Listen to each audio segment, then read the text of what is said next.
ಮಕ್ಕಳೇ, ನಾವು ಇಂದಿನ ತರಗತಿಯಲ್ಲಿ ಓದಿ ತಿಳಿಯೋಣ ಎನ್ನುವುದರ ಬಗ್ಗೆ ನಾವು ಇಲ್ಲಿ ಕೊಟ್ಟಿರುವಂಥ ಒಂದು ಧ್ವನಿಯನ್ನು ನಾವು ಧ್ವನಿ ಏರಿಳಿತಗಳಿಂದ ಇಲ್ಲಿನ ವಾಕ್ಯಗಳನ್ನು ಓದೋಣ. ನಾವು ಯಾರೆಂದು ತಿಳಿಯೋಣ. ಇಲ್ಲಿ ಕೊಟ್ಟಿರುವಂಥ ಒಂದು ವಾಕ್ಯಗಳನ್ನು ನೋಡಿಬಿಟ್ಟು ನಾವು ಗುರ್ತಿಸ್ಬೇಕು ಮಕ್ಕಳೇ. ಆಹಾ, ನನ್ನ ನೋಡು, ನಾನೆಷ್ಟು ಸುಂದರ, ನಾನು ಗರಿ ಬಿಚ್ಚಿ ನೃತ್ಯ ಮಾಡುವೆ ಅಂತ ಯಾರು ಹೇಳ್ತಾರೆ? ಇಲ್ಲಿ ನಾವು ದೃಶ್ಯ ಒಂದು ಚಿತ್ರ ನೋಡಿದ ತಕ್ಷಣ ನಮ್ಗೆ ಏನಾಗುತ್ತೆ? ನವಿಲು. ಅದೇ ರೀತಿಯಲ್ಲಿ ನನ್ನ ಧ್ವನಿ ಎಷ್ಟೊಂದು ಇಂಪು, ನಾನು ಎಲೆಗಳ ಮರೆಯಲ್ಲಿ ಕುಳಿತು ಕುಹು ಕುಹು ಎಂದು ಹಾಡುವೆ. ಈ ಒಂದು ವಾಕ್ಯವನ್ನು ನೋಡಿದಾಗ ಏನಾಗುತ್ತೆ? ನಮಗೆ ಇಲ್ಲಿ ಈ ಚಿತ್ರದಲ್ಲಿ ಕೋಗಿಲೆಯನ್ನು ಅಂತ ಗೊತ್ತಾಗುತ್ತೆ ಮಕ್ಕಳೇ.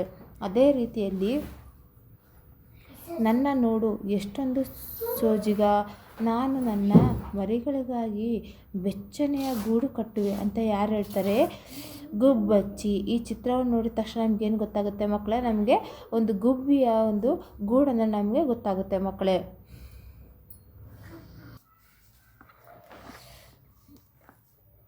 ಓದಿ ಹೇಳು ಅಂತ ಕೊಟ್ಟಿದ್ದಾರೆ ಮಕ್ಕಳೇ. ಚಿತ್ರ ಸರಣಿಗಳಲ್ಲಿ ಗಮನಿಸಿ ನಮ್ಮದೇ ಕಥೆಯನ್ನು ಕಲ್ಪಿಸಿ ಹೇಳೋಣ. ಇಲ್ಲಿ ಕೊಟ್ಟಿರುವಂಥ ಕಥೆಯನ್ನು ಗೆಳೆಯರ ಮುಂದೆ ಧ್ವನಿಯ ಏರಿಳಿತಗಳೊಂದಿಗೆ ಓದೋಣ. ನಮ್ಮ ಕಥೆಯೊಂದಿಗೆ ಇಲ್ಲಿರುವಂಥ ಕಥೆಯನ್ನು ಹೋಲಿಸೋಣ ಅಂತ ಕೊಟ್ಟಿದ್ದಾರೆ. ಹುಲಿ ಮತ್ತು ಸೊಳ್ಳೆ. ಹುಲಿ ಮತ್ತು ಸೊಳ್ಳೆ ಅಂತಂದರೆ ನಮಗೇನು ಅನಿಸುತ್ತೆ? ಹುಲಿಯೊಂದು ಮರದ ಕೆಳಗೆ ಮಲಗಿತ್ತು. ಒಂದು ಸೊಳ್ಳೆ ಗುಯ್ ಗುಟ್ಟುತ್ತಾ ಮುಖದ ಹತ್ತಿರ ಬಂದು ಆಗ ಹುಲಿ, ಏ ಸೊಳ್ಳೆ, ಇಲ್ಲಿಂದ ಹೋಗು ಅಂತ ಹೇಳುತ್ತೆ. ಅಂದರೆ ಹುಲಿ ಏನು ಮಾಡಿತ್ತು? ಮರದ ಕೆಳಗೆ ಏನು ಮಾಡಿತ್ತದು? ಮಲಗಿತ್ತು. ಒಂದು ಸೊಳ್ಳೆ ಏನು ಮಾಡಿತು? ಗುಯ್ ಅಂತ ಅದು ಸೌಂಡ್ ಮಾಡುತ್ತಾ ಗುಯ್ ಹುಟ್ಟುತ್ತಾ ಮುಖದ ಹತ್ತಿರ ಬಂದು ಏನಾಗುತ್ತೆ? ಅದರ ಒಂದು ಸೌಂಡ್ ಏನಾಗುತ್ತೆ? ಆ ಒಂದು ಹುಲಿಯ ಹತ್ತಿರ ಬಂದು ಕೇಳುತ್ತೆ. ಆಗ ಹುಲಿಯು, ಏ ಸೊಳ್ಳೆ, ಇಲ್ಲಿಂದ ಹೋಗು ಅಂತ ಏನು ಮಾಡ್ತು? ಹುಲಿಯು ಸೊಳ್ಳೆಗೆ ಹೇಳಿತು ಮಕ್ಕಳೇ. ಅದೇ ರೀತಿಯಲ್ಲಿ ಎಂದಿತ್ತು, ನಾನು ಯಾಕೆ ಇಲ್ಲಿಂದ ಹೋಗಬೇಕು ಅಂದರೆ ಏನು ಮಾಡ್ತು ಸೊಳ್ಳೆ? ನಾನು ಯಾಕೆ ಇಲ್ಲಿಂದ ಹೋಗಬೇಕು ಅಂತ ಕ್ವಶನ್ ಮಾಡುತ್ತೆ. ನಾನು ನಿನಗೆ ಹೆದರುವುದಿಲ್ಲ. ಏನು ಮಾಡ್ತು ಹುಲಿ? ನಾನು ನಿನಗೆ ಹೆದರುವುದಿಲ್ಲ ಅಂತ ಏನು ಮಾಡ್ತು? ಸೊಳ್ಳೆ ಹೇಳಿತ್ತು. ಸೊಳ್ಳೆ ಇದನ್ನು ಕೇಳಿ ಹುಲಿಗೆ ಸಿಟ್ಟು ಬಂದಿತ್ತು. ಅಂತಂದರೆ ಏನು ಮಾಡ್ತು? ಈ ಮಾತನ್ನು ಸೊಳ್ಳೆಯು ಹುಲಿಗೆ ಹೇಳಿದಾಗ ಹುಲಿಗೆ ಏನಾಗಿತ್ತು? ತಕ್ಷಣ ಏನು ಮಾಡುತ್ತೆ? ಅದಕ್ಕೆ ಸಿಟ್ಟು ಬಂದಿತ್ತು ಮಕ್ಕಳೇ. ಓದಿ ಹೇಳು ಅಂತ ಕೊಟ್ಟಿದ್ದಾರೆ. ನಾವು ಹಿಂದಿನ ತರಗತಿಯಲ್ಲಿ ನೋಡಿದ್ವಲ್ಲ, ಅದೇ ಥರ ಇವಾಗ ಅದನ್ನು ಮುಂದುವರೆದ ಭಾಗ ನೋಡೋಣ. ಸೊಳ್ಳೆಯನ್ನು ಸಾಯಿಸಲು ತನ್ನ ಕಾಲಿನಿಂದ ಹೊಡೆಯಿತು ಅಂತಂದರೆ ನೋಡಿತು. ಸೊಳ್ಳೆಯನ್ನು ಸಾಯಿಸೋದಕ್ಕೋಸ್ಕರ ಅದು ತನ್ನ ಕಾಲಿನಿಂದ ಹೊಡೆಯಿತು. ಸೊಳ್ಳೆ ಹಾರಿ ಹೋಯಿತು.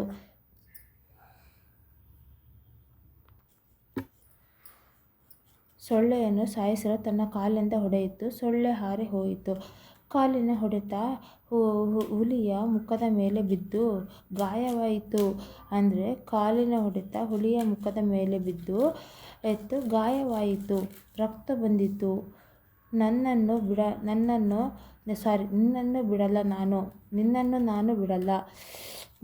ಬಿಡಲ್ಲ ನಾನು ಹುಲಿ ಹೇಳಿತು.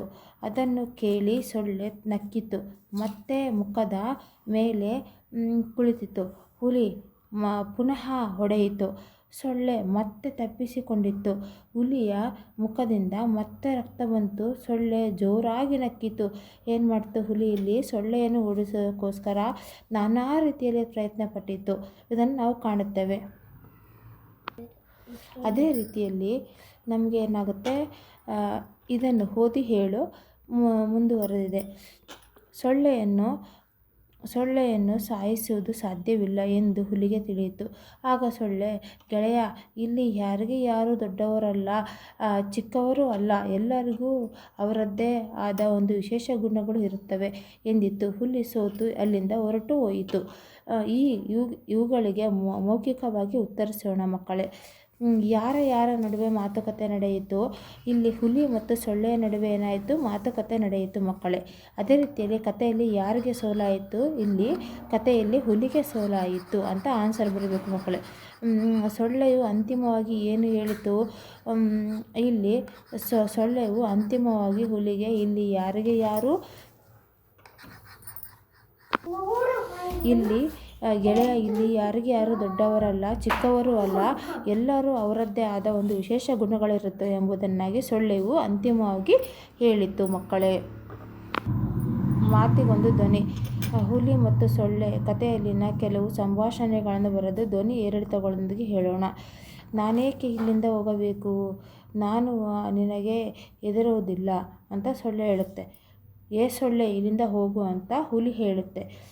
ಗೆಳೆಯ ಇಲ್ಲಿ ಯಾರಿಗೆ ಯಾರು ದೊಡ್ಡವರಲ್ಲ, ಯಾರು ಚಿಕ್ಕವರಲ್ಲ, ಅವರದ್ದೇ ಆದ ಅವರ ಒಂದು ವಿಶೇಷ ಗುಣಗಳಿಂದ ಇರುತ್ತವೆ ಅಂತ ಸೊಳ್ಳೆ ಹೇಳಿತು. ನಿನ್ನನ್ನು ಬಿಡಲ್ಲ ನಾನು ಅಂತ ಈ ಮಾತನ್ನು ಯಾರು ಹೇಳಿದ್ದಾರೆ ಅಂದರೆ ಹುಲಿ ಸೊಳ್ಳೆಗೆ ಹೇಳಿತು.